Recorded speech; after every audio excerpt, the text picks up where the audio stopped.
Hello learners, कैसे हो सभी। मैं सत्यनारायण शर्मा अनअकैडमी से आपका हिंदी एजुकेटर। पिछले वीडियो में हमने देखा था कि आपका जो पाठ्यक्रम है वो कौन कौन से पाठ्यक्रम के अंश आपके आ रहे हैं या पाठ्यक्रम से किस अंश को हटा दिया गया है, किस बिंदु से कितने प्रश्न पूछे जाएंगे, उसकी मार्किंग स्कीम क्या रहेगी, इसके बारे में हमने पिछले 2 वीडियो में विस्तार से चर्चा करी थी। आज हम आपका जो काव्यखंड है, स्पर्श जो आपकी किताब है उसका काव्यखंड जो है उसका हम प्रारंभ करने जा रहे हैं। काव्यखंड के प्रत्येक पाठ जो आपकी प्रत्येक कविता है उसको हम विस्तार से आज चर्चा करने वाले हैं। आइए देखते हैं। सबसे पहले तो आपको पता ही होगा कि सीबीएसई क्लास 10th का जो हिंदी का पेपर है वो 2 तरह से पूछा जाता है। एक है आपका कोर्स ए और एक है आपका कोर्स बी। कोर्स अ और कोर्स ब। कोर्स अ कुछ राज्यों में और आरबीएससी जो 10th बोर्ड है उसके अंदर पूछा जाता है। कोर्स अ के अंदर आपके 2 किताबें आती है जिसकी हम पहले भी चर्चा कर चुके हैं। एक आती है आपकी क्षितिज और एक आती है आपके कृतिका।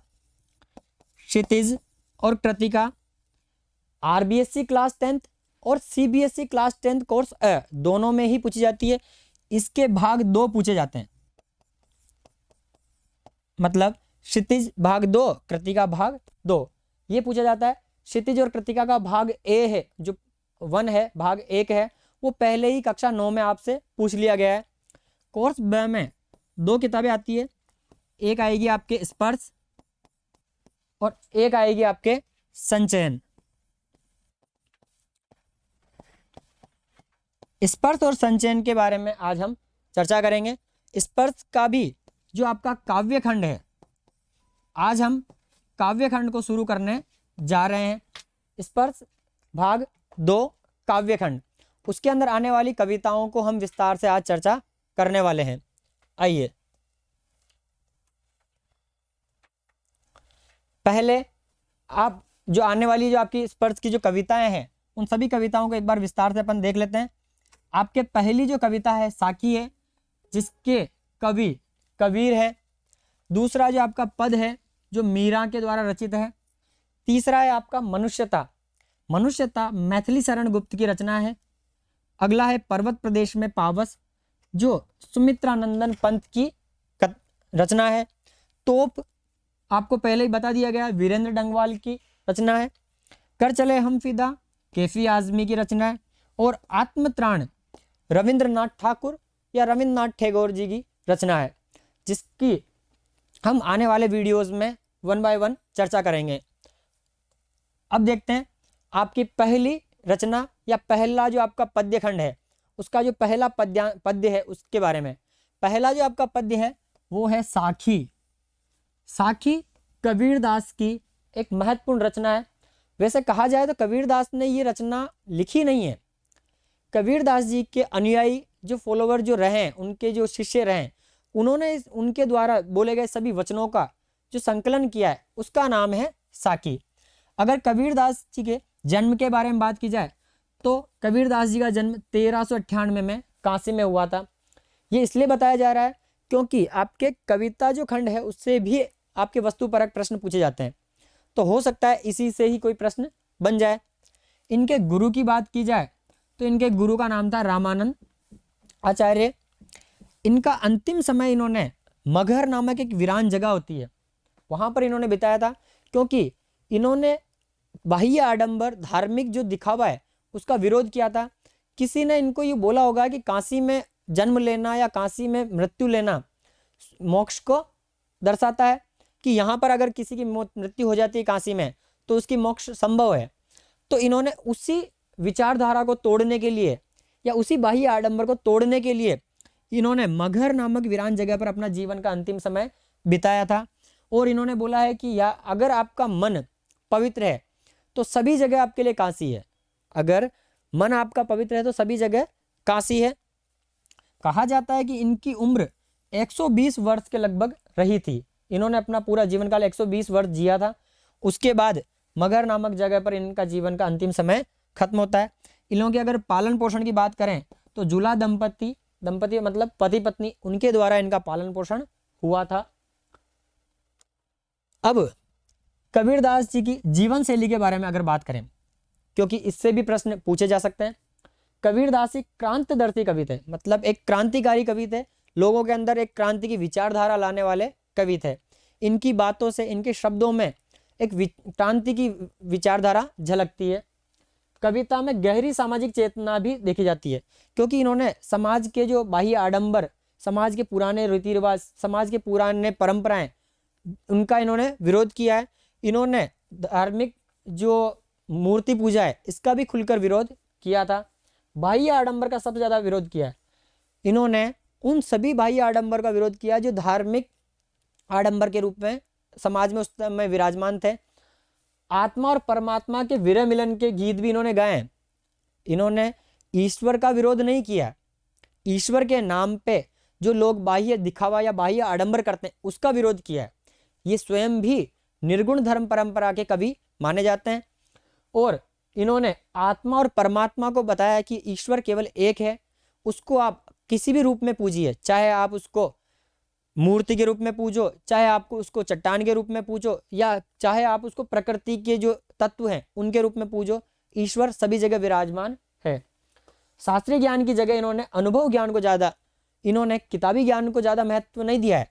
इन्होंने जिसको अनुभव करके समझा जाए उस ज्ञान को इन्होंने अधिक महत्व दिया है। सत्संग में इन्होंने विश्वास किया। सत्संग का मतलब होता है सज्जनों के साथ संगति, अर्थात साधुओं के जो वचन है या साधुओं के जो क्रियाकलाप है उसे सत्संग कहा जाता है। तो सत्संग में इन्हों का काफी विश्वास था। ईश्वर के निराकार रूप के उपासक थे ये। निराकार मतलब आकार से रहित जो है, उस परंपरा के ये उपासक रहे, जिसको निर्गुण संत परंपरा भी कहते हैं। निर्गुण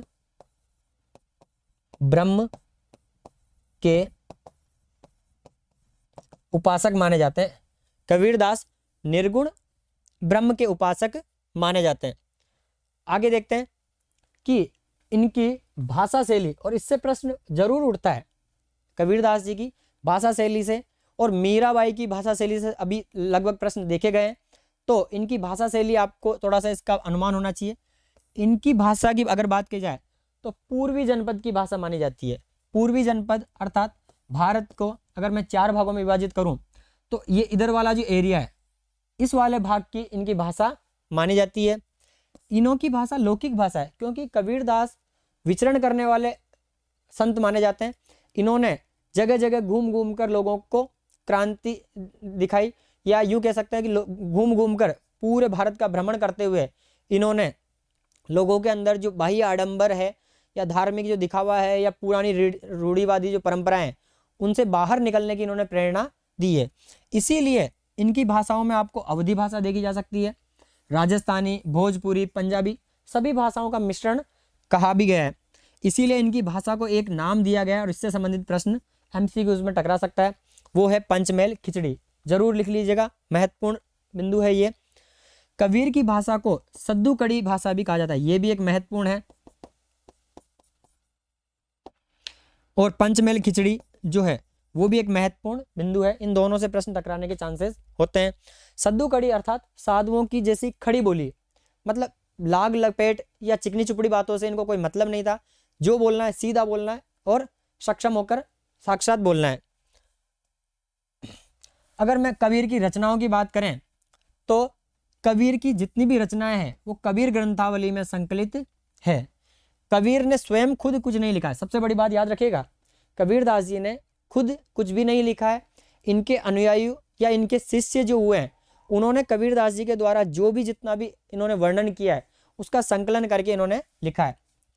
देखो, ना लिखना उनका उद्देश्य था, उनकी वाणी से जो अमृतमय संगीत निकला, उनकी वाणी से जो भी उन्होंने प्रस्तुत किया, जो भी उन्होंने प्रकट किया, उसे उनके शिष्यों ने लिपिबद्ध कर दिया। लिपिबद्ध का मतलब होता है राइटिंग फॉर्म में या रिटन फॉर्म में उनको लाकर रख दिया है।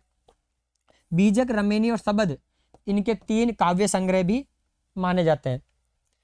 आगे देखते हैं भाषा शैली, इससे संबंधित अभी अपन ने चर्चा करी थी और थोड़ा सा विस्तार से इनको देखते हैं कि कबीर की भाषा शैली बहुत ही महत्वपूर्ण थी, इसीलिए आचार्य द्विवेदी ने, हजारी प्रसाद द्विवेदी, उन्होंने कबीर के लिए एक लाइन लिखी है कि कबीर वाणी के डिक्टेटर थे।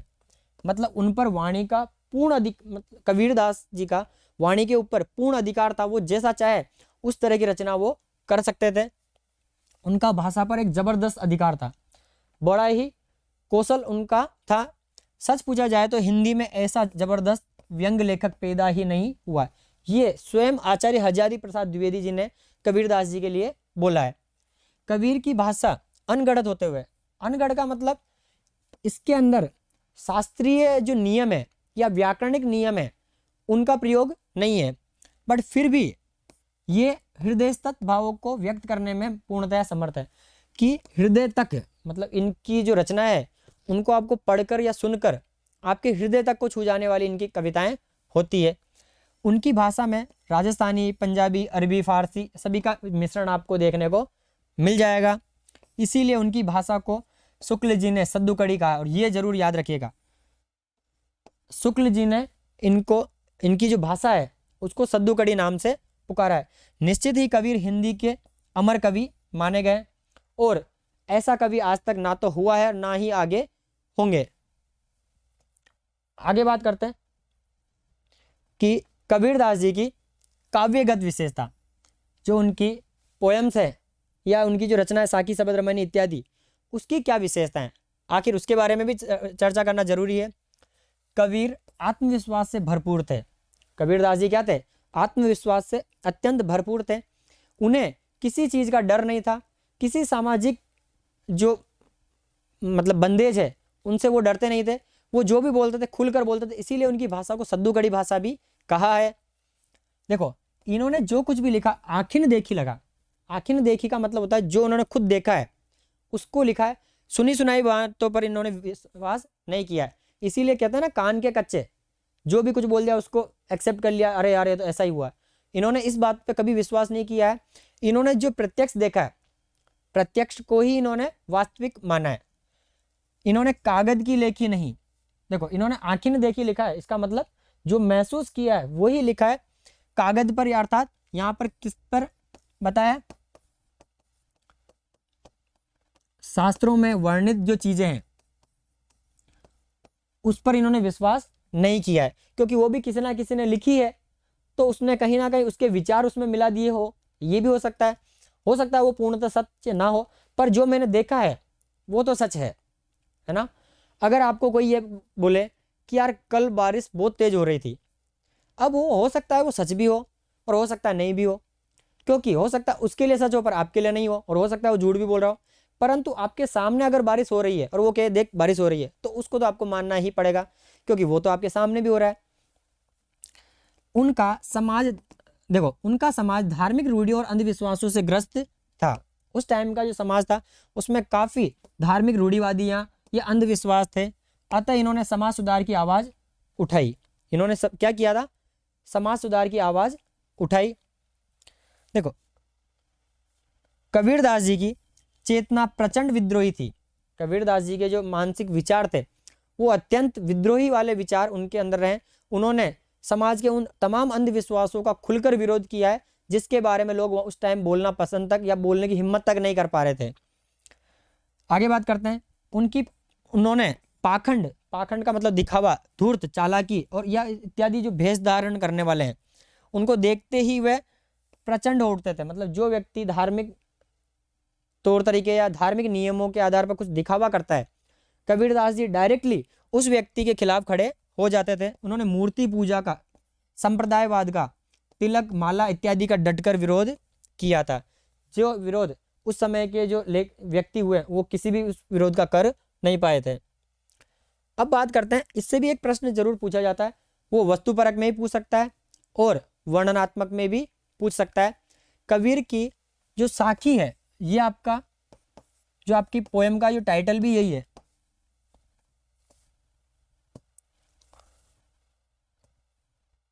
आपके जो शीर्षक है कविता का वो भी साकी है। तो अब शीर्षक से संबंधित अपन चर्चा करेंगे कि साकी शब्द साक्षी शब्द से बना है, और साक्षी शब्द का मतलब होता है प्रमाण। और प्रमाण आप उसी का दे सकते हो जिसको आपने देखा है, जिसको आपने समझा है। तो साक्षी शब्द का तद्भव रूप है साखी, है ना। ये एक दोहा छंद है। साखी क्या है? एक दोहा छंद के रूप में है, जिसका लक्षण 13 और 11 पर विश्राम। विश्राम को अगर मैं छंद के तौर पे बोलूं तो इसको यति बोलते हैं। यति का मतलब होता है रुकना। इनके जो भी पद्य होगा, पद्य की जो लाइन होगी उसमें 13 पर रुकना, 13 अक्षरों पर, उसके बाद 11 मात्राओं पर रुकना। इस तरह से उनके प्रत्येक लाइनों में 24 मात्राओं का समावेश जरूर होता है।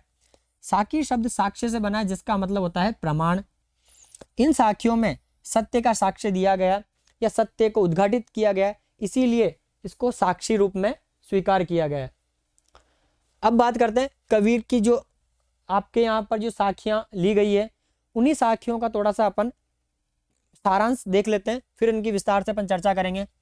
कबीर की जो पहली साखी है उसके अंदर ऐसी वाणी बोलने के लिए प्रेरित किया गया जो आपको तो सुखी करे, साथ ही सामने वाले को भी अच्छा महसूस कराए। क्योंकि आजकल का जो नियम है ना, उसके अंदर क्या है कि मैं खुश हो जाऊं ऐसा बोलो, मैं खुश हो जाऊं ऐसा बोलो। कबीर ने इस बात का विरोध किया है। हम हमारे मुंह से कभी भी ऐसा कोई वाक्य, ऐसा कोई शब्द ना निकालें जिसको सुनकर आपको तो अच्छा लगा परंतु सामने वाले को बुरा लग जाए। हम कभी कभी क्या करते हैं, मजाक मजाक में सामने वाले की बेइज्जती कर देते हैं, या 5-6 फ्रेंड्स बैठे हुए हैं तो एक फ्रेंड को हम टारगेट करके उसकी बेइज्जती करते जाते हैं, जिससे दूसरे जो साथी है वो सभी हंस रहे हैं, परंतु जिसके ऊपर कमेंट किया जा रहा है या जिसको सताया जा रहा है, परेशान किया जा रहा है, वो अंदर से बड़ा दुखी हो रहा है। तो कबीरदास जी ने हमेशा ऐसी वाणी का प्रयोग करने के लिए प्रेरित किया है जो आपको तो आनंदित करे, साथ ही सामने वाले को, सुनने वाले को भी वो अच्छी लगे, है ना। तो उससे फायदा क्या होगा कि दोनों के ही मन को शांति मिलेगी। दूसरी साखी में राम, अर्थात यहां पर किसी ईश्वर का नाम ना लेकर राम शब्द से ईश्वर शब्द, ईश्वर अर्थ लिया है कि राम अर्थात प्रत्येक प्राणी के मन में ईश्वर विराजमान होता है। मेरे अंदर भी है, आपके अंदर भी है, सभी जगह, हर जगह ईश्वर विराजमान है, परंतु हम उसे अंधकार या फिर अज्ञान का अंधकार कह सकते हैं, उसके कारण हम उसको देख नहीं पाते हैं। तो फिर भी लोग उनसे दुखी, लोग उसे देख नहीं पाते हैं। किस कारण नहीं देख पाते? अज्ञानता के अंधकार के कारण। तो हम उसको इधर से उधर ढूंढते रहते हैं, जबकि ईश्वर हमारे स्वयं, हमारे अंदर भी विराजमान रहता है। तीसरा है अहंकार और परमात्मा कभी एक साथ नहीं रह सकते। या तो आपके मन में अहंकार रहेगा या फिर आपके शरीर में ईश्वर रहेगा। ईश्वर होगा तो अहंकार रह ही नहीं सकता, और अहंकार है तो ईश्वर कभी भी आपको दिखाई नहीं दे सकते या महसूस नहीं हो सकते। जब मन में परमात्मा का बोध हो जाता है, अर्थात आपको आत्मज्ञान आपको हो जाता है, तब आपके अंदर से अहंकार स्वाभाविक रूप से मिट जाएगा। ये हम तीसरी जो आपकी साखी है उसमें देखने वाले हैं। देखिए चौथी साखी का सार क्या है कि परमात्मा के प्रति जागृत मनुष्य उसके विरह में बड़ा तड़पता है। जो व्यक्ति ईश्वर को प्राप्त करने के लिए मेहनत कर रहा है या तपस्या कर रहा है, वो व्यक्ति जब ईश्वर उसको नहीं मिल पाता तो बड़ा विचलित हो जाता है, बड़ा परेशान, बड़ा दुखी हो जाता है। तो उसी का ही इसमें वर्णन किया कि वो व्यक्ति आखिर कैसे अपना जीवन बिताता है। जो व्यक्ति ईश्वर की प्राप्ति में या ईश्वर के विरह में तड़पता है, वो या तो मर जाता है, और अगर मरे नहीं तो वो पागल की तरह जीवन व्यतीत करता है। आगे देखो, इसी का एक और इसमें है कि यहाँ पर यूँ बताया, जो आपका चौथा वाला है उसके अंदर लोग, जो दूसरे लोग हैं वो केवल खा रहे हैं, पी रहे हैं, सो रहे हैं, आराम से उनका जीवन व्यतीत हो रहा है, पर जो व्यक्ति ईश्वर को प्राप्त करने के लिए तड़प रहा है वो व्यक्ति बहुत ही परेशान हो रहा है, और ना उसको नींद आ रही है, ना ही उसको भोजन अच्छा लग रहा है। और इसी के समांतर जो आपकी पांचवी साखी है उसमें ये बताया कि ईश्वर के विरह रूपी, यहाँ पे विरह को एक भुजंग, एक भयंकर सांप बताया गया है। तो अगर किसी व्यक्ति में विरह रूपी सांप अगर आ जाए तो वो कभी भी उससे सही नहीं रह सकता, या उसमें विरह रूपी सांप के आ जाने के बाद उस पर कोई मंत्र, उस पर कोई तरीका, तौर तरीका लागू नहीं होता है। उसे परमात्मा के बिना कभी शांति नहीं मिलती है। वो या तो मर जाएगा, मरेगा नहीं तो वो विचलित या पागल हो जाएगा। अगली छठी साखी है, उसमें हमेशा आपके निंदा करने वाले को आपको अपने साथ में रखना चाहिए, क्योंकि कहीं ना कहीं वो आपके अंदर की अशुद्धियाँ, आपके अंदर के विकार, आपके अंदर की परेशानियाँ, कमियों को वो लगातार आपको दिखा दिखा कर उन कमियों को दूर करने में आपका सहायक होगा। कहा भी गया है कि आपकी निंदा करने वाला व्यक्ति है ना, उसको हो सके तो अपने मकान में अपने बिल्कुल निकट ही स्थान दे दीजिए, ताकि वो आप प्रतिदिन प्रत्येक क्षण आपकी कमियों को आपको सामने दिखाए। क्योंकि निंदा करने वाला आपके अच्छे वाले जो अंश है उनके ऊपर ध्यान कभी नहीं देगा, जबकि आपके कमियों के ऊपर वो बहुत जल्दी से ध्यान देगा। और जैसे ही आपकी कमी पे ध्यान दिया, वो आपकी उस कमी को आपके सामने रखेगा, और उस कमी को सामने रखते ही आप उसका निवारण कर लोगे, तो वो कमी तो आपके अंदर रही नहीं। इस तरह से आपका चरित्र स्वाभाविक रूप से पवित्र बना देगा। आगे 7वीं साखी है, जिसमें सांसारिक ज्ञान से कभी ईश्वर नहीं मिलते। सांसारिक ज्ञान अर्थात शास्त्रीय ज्ञान इत्यादि का इसमें वर्णन है कि किताबें पढ़ लेने से व्यक्ति या बड़े बड़े धर्म ग्रंथ पढ़ लेने से व्यक्ति ज्ञानी नहीं माना जाता।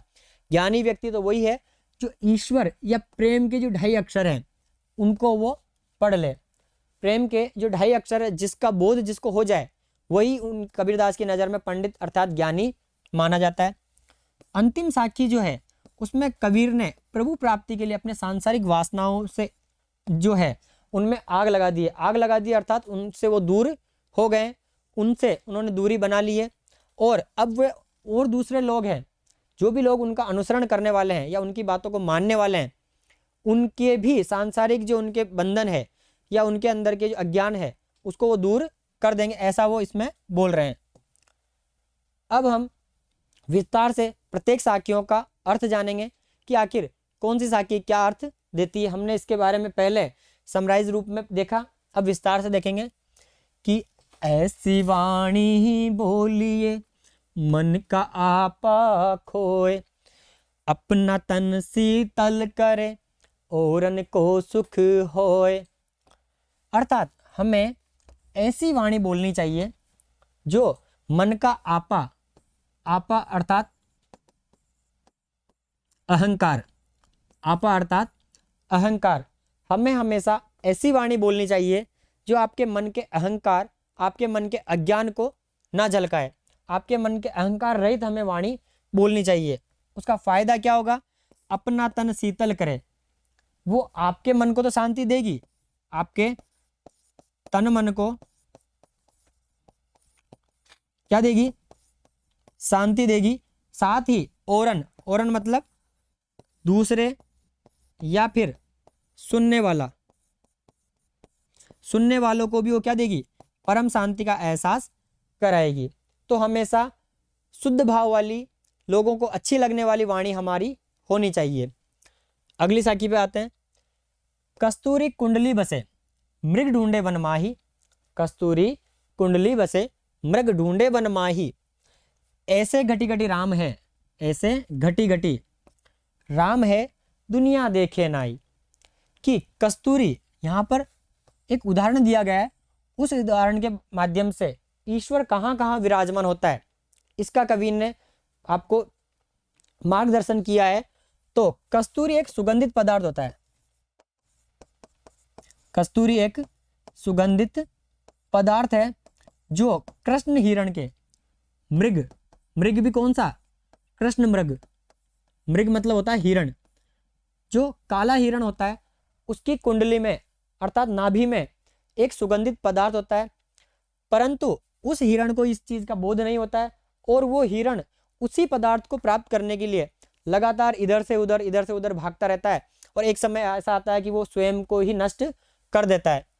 तो कस्तूरी कुंडली बसे, कस्तूरी उसके कुंडली अर्थात नाभि में होते हुए भी, बसे मतलब रहता है या होता है, कि उसके कुंडली में ही कस्तूरी होने के बावजूद भी मृग ढूंढे वन माही, वन का मतलब यहाँ पे वन है, माही का मतलब होता है के अंदर, कि हिरण के नाभि में ही कस्तूरी नामक सुगंधित पदार्थ होने के बावजूद भी वो उसको महसूस नहीं कर पा रहा है, उसको पहचान नहीं पा रहा है और उसकी खोज में वो इधर से उधर भटक रहा है। कैसे?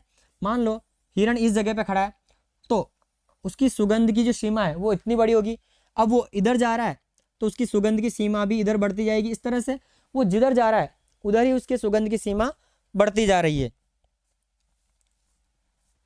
आगे देखते हैं, ऐसे घटी घटी राम है, ठीक उसी तरह से घटी घटी मतलब होता है जगह जगह,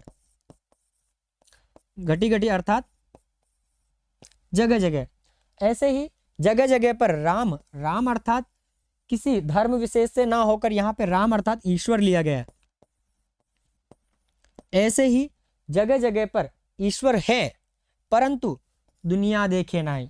पर जैसे कृष्ण हिरण अपनी कस्तूरी को नहीं देख पा रहा, महसूस नहीं कर पा रहा है, वैसे ही दुनिया उसको देख नहीं पा रही है, उन ईश्वर को अपने अंदर महसूस नहीं कर पा रही है, उन्हें किसी धार्मिक स्थलों पर वो ढूंढती फिर रही है। आगे देखते हैं, तीसरी साखी, जब मैं था तब हरि नहीं, जब मैं था तब हरि नहीं, अब हरि है मैं नाही। जब मैं था तब हरि नहीं, अब हरि है मैं नाही। सब अंधियारा मिटी गया, जब दीपक देखा माही। यहां पर मैं अर्थात अहंकार, मैं अर्थात अहंकार और हरि अर्थात परमात्मा। मैं अर्थात अहंकार और हरि अर्थात परमात्मा या फिर ईश्वर। यहां पे ईश्वर से एक और अर्थ ले सकते हैं आप, ज्ञान। ईश्वर ज्ञान का ही प्रतीक है। तो जब मैं था, जब मेरे अंदर अहंकार की भावना थी, जब व्यक्ति के मन में अहंकार की भावना होती है तो उसे कभी ईश्वर या परमात्मा के ज्ञान की प्राप्ति नहीं हो सकती है।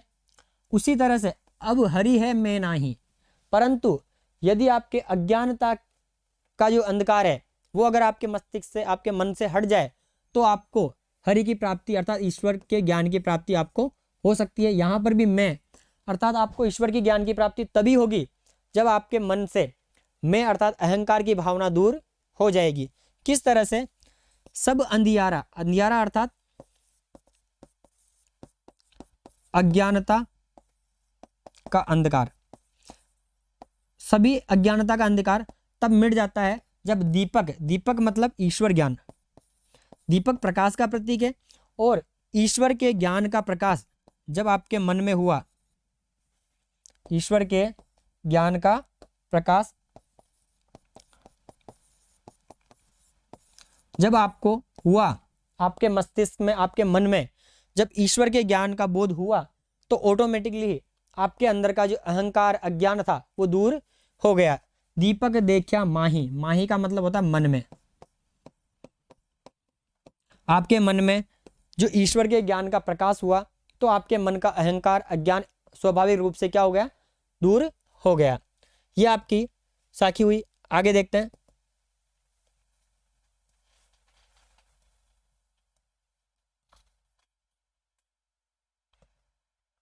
सुखिया सब संसार है, सुखिया सब संसार है, खाए अरु सोवे।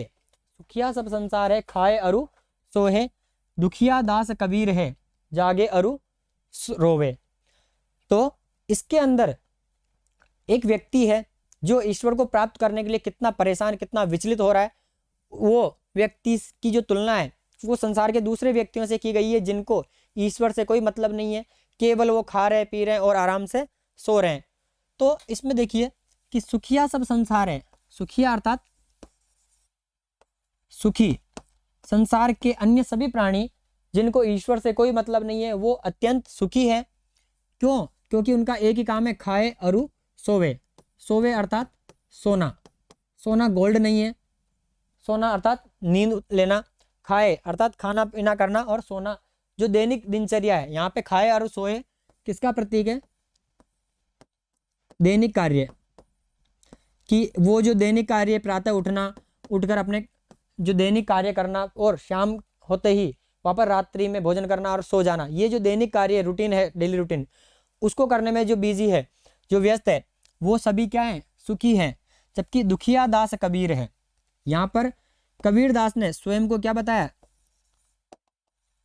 दुखी माना है। क्यों?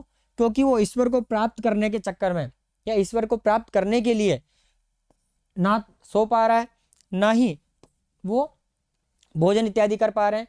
वो अत्यंत परेशान है, इसलिए वो जागे अरु रोवे, रात दिन जागते रहते हैं और रात दिन ईश्वर के विरह में वो तड़पते रहते हैं, रोते रहते हैं।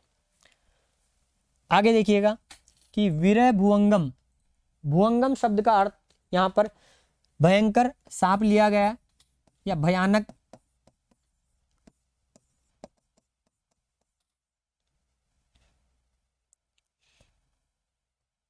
दो मिनट। भयानक सांप लिया गया है। देखो, विरह भुवंगम तन बसे मंत्र न लागे कोई, विरह भुवंगम तन बसे मंत्र न लागे कोई, राम वियोगी ना जीवे जीवे तो बोरा होए। इसके अंदर ईश्वर की प्राप्ति के लिए जो व्यक्ति प्रयासरत है वो व्यक्ति कैसे परेशान होता है उसका इसके अंदर बताया गया है कि जब भी किसी व्यक्ति के मन में ईश्वर से बिछड़ने का, विरह का मतलब होता है बिछड़ना, ईश्वर से बिछड़न का जो क्लेश है, जो दुविधा है, जो परेशानी है, वो अगर किसी व्यक्ति के मन में आ जाए तो वो भयंकर सांप की तरह होती है।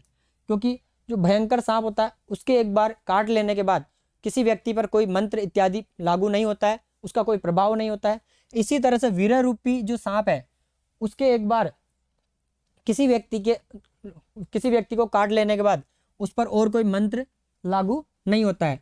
तो तन बसे अर्थात वीर रूपी सांप जब किसी व्यक्ति के मन में आ जाए तो उस पर मंत्र का कोई प्रभाव नहीं होता है। राम, मैंने अभी पहले भी बताया था, राम का मतलब यहाँ पे किसी धर्म विशेष का ना होकर ईश्वर या परमात्मा बताया गया है कि राम वियोगी, वियोगी मतलब राम से या परमात्मा से दूर रहने वाला, परमात्मा से दूर रहने वाला ना जीवे। पहली बात तो जीवित ही नहीं रहेगा, यदि जीवित रहता भी है तो जीवे तो बोरा, बोरा का मतलब संसार के लिए वो पागल साबित हो जाएगा। कि अगर जीवित रहता भी है तो वो संसार के लिए क्या माना जाएगा, पागल माना जाएगा। जिसको अगर शुद्ध भाषा में बोला जाए तो जोगी होना, जोगी अर्थात जिसको किसी से कोई मतलब नहीं है, केवल ईश्वर के ध्यान में वो लीन है, उसको समाज के लोग, समाज के क्रियाकलाप, उनसे कोई मतलब नहीं होता है। आगे देखते हैं, निंदक नेड़ा राखिए आंगन कुटी बंधाए। अत्यंत प्यारी सी लाइन है कि निंदक नेड़ा राखिए आंगन कुटी बंधाए, बिन साबण पानी बिना निर्मल करई सुभाए। तो निंदक अर्थात जो आपकी बुराई करता है, निंदक अर्थात निंदा करने वाला, आपकी बुराई या आपकी निंदा करने वाले व्यक्ति को हमेशा अपने ज़्यादा से ज़्यादा नज़दीक रखने की कोशिश करिएगा। क्योंकि उसके द्वारा जो कार्य किया जा रहा है वो आपके मन, आपके चरित्र, आपके विचार हैं उनमें शुद्धिकरण का काम करने वाला है। वो आपके अंदर की जितनी भी कमियां हैं उनको ढूंढ ढूंढ कर वो आपके सामने प्रस्तुत करेगा और उन कमियों का निवारण आप करते हुए जाइए तो आप अपने चरित्र, अपने स्वभाव, अपनी संस्कृति सभी में आप विकास कर सकते हो, उनमें सुधार कर सकते हो। तो क्या करना है आपको कि निंदक नेड़ा, नेड़ा का मतलब होता है समीप, निंदक नेड़ा, नेड़ा मतलब होता है समीप, राखिए, राखिए मतलब रखो, कि अपनी बुराई करने वाले व्यक्ति को हमेशा अपने नजदीक रखिए। क्यों रखिए, आंगन कुटी बंधाए, हो सके तो आंगन मतलब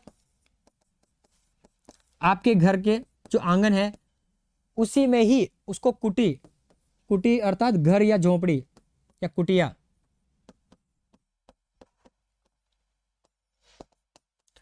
हो सके तो उसको अपने ही आंगन में झोपड़ी इत्यादि बनाकर दे दीजिए। उसका फायदा क्या होगा, फायदा यह है कि बिन साबुन पानी बिना, यहाँ पे साबुन और पानी अपने चरित्र को शुद्ध करने के प्रतीक माने गए। कि जैसे किसी कपड़े पे गंदा हो जाने के बाद साबुन और पानी से उसके जो दाग हैं उनको दूर किया जा सकता है, वैसे ही निंदक व्यक्ति के माध्यम से आप बिना साबुन और बिना पानी के ही अपने स्वभाव को या अपने चरित्र को निर्मल, निर्मल का अर्थात स्वच्छ और शुद्ध आप कर सकते हो। कि निर्मल करे सुभाए, स्वयं और स्वाभाविक रूप से बिना कोई प्रयास किए हुए आप अपने स्वभाव को निर्मल बना सकते हैं। आगे यहाँ पर शास्त्रीय ज्ञान के ऊपर, जो किताबी ज्ञान है, शास्त्रीय ज्ञान पर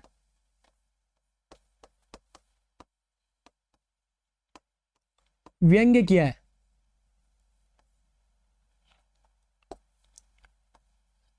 शास्त्रीय ज्ञान पर क्या किया गया है, व्यंग्य किया है कि बड़े बड़े लोगों को, जिन्होंने बड़ी बड़ी धर्म पुस्तकें पढ़ी हुई है, उनको एक अहंकार की भावना आ जाती है कि हमें इतना ज्ञान है।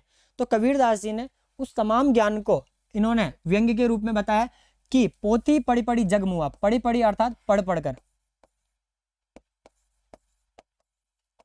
पोथी पढ़ी पढ़ी, यहाँ पे पोथी मतलब शास्त्र है, चाहे वो किसी भी धर्म के हो, तमाम शास्त्रों में जो ज्ञान में पारंगत है, परंतु यदि उस व्यक्ति को ईश्वर क्या है, प्रेम क्या है, ईश्वर का ज्ञान क्या है, अगर इसका बोध नहीं है, तो उसका वो तमाम बड़े बड़े धर्म ग्रंथ पढ़ने का जो वो इरादा है वो सब व्यर्थ है, उसका कोई महत्व नहीं होगा।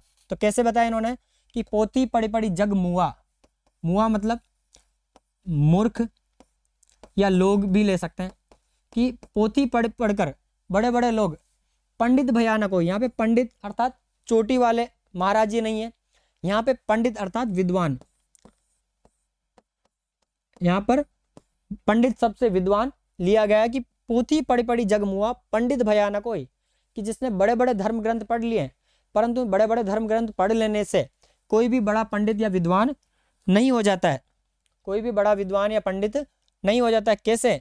एक के असिर, असिर मतलब होता है अक्षर, पीयू, पीयू मतलब यहाँ पे प्रेम या ईश्वर ज्ञान लिया गया कि जिसने एक अक्षर या आखिर जिसने ईश्वर के ज्ञान या ईश्वर क्या है इस चीज को समझ लिया है, पढ़े सु पंडित होए। कबीरदास जी की नज़र में वही सबसे बड़ा विद्वान माना जाता है, जिसने बड़े बड़े धर्म ग्रंथ पढ़े वो कबीरदास जी की नज़र में विद्वान या वो ज्ञानी नहीं माना जाएगा। आगे देखते हैं।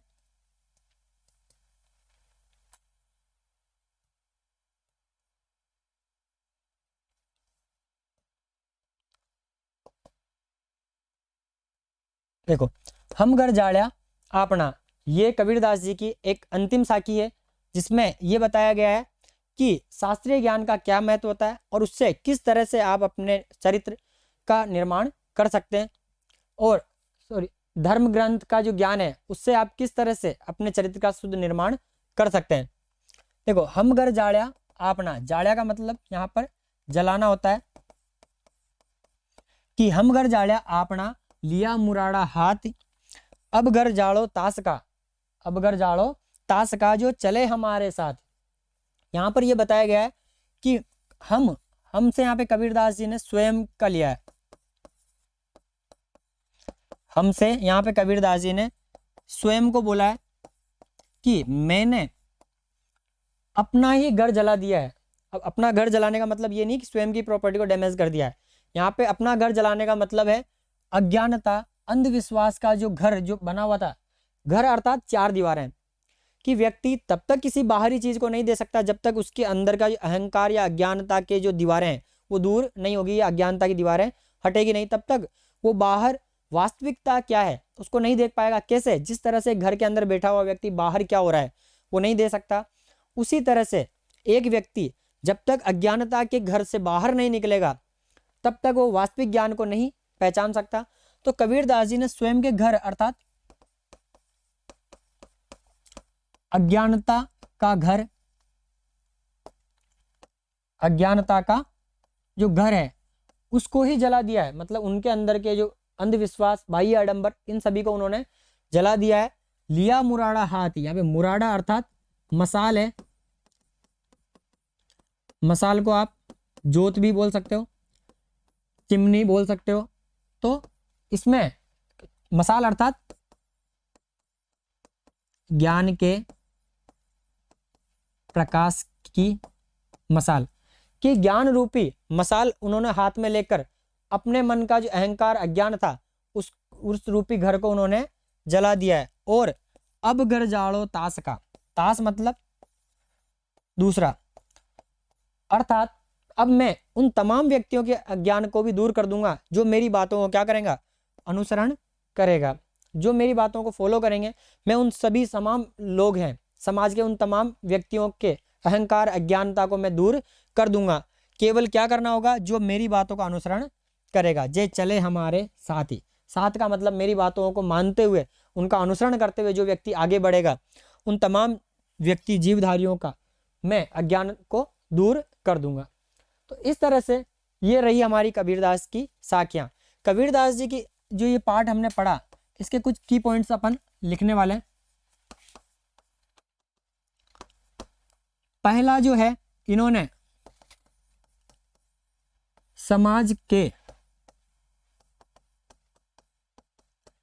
लोगों को प्रेरणा दी है।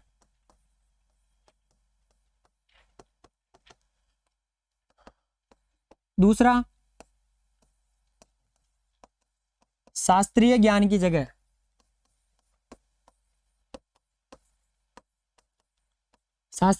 जगह वास्तविक या फिर अनुभव ज्ञान को महत्वपूर्ण बताया।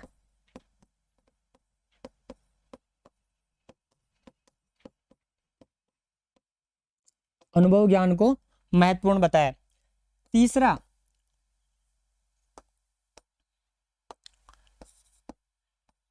ईश्वर की प्राप्ति के उपाय इन्होंने बताए हैं, जिसमें अपन ने सर्पभुजंग वाला अंश देखा था। उसके बाद चरित्र निर्माण पर इन्होंने जोर दिया है। बाह्य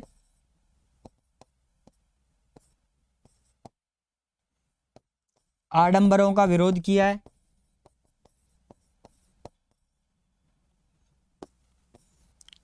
बाह्य आडंबरों का विरोध किया है इन्होंने।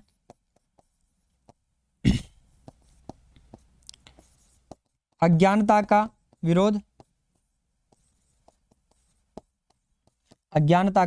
विरोध, और ज्ञान का महत्व इन्होंने बताया।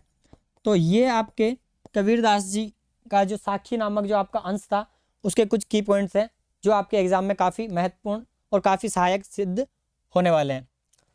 तो इसी तरह से अगले वीडियो में हम मीरा और इसी तरह से जो अन्य आपके जो अंश हैं उनके बारे में विस्तार से हम चर्चा करने वाले हैं। Thank you.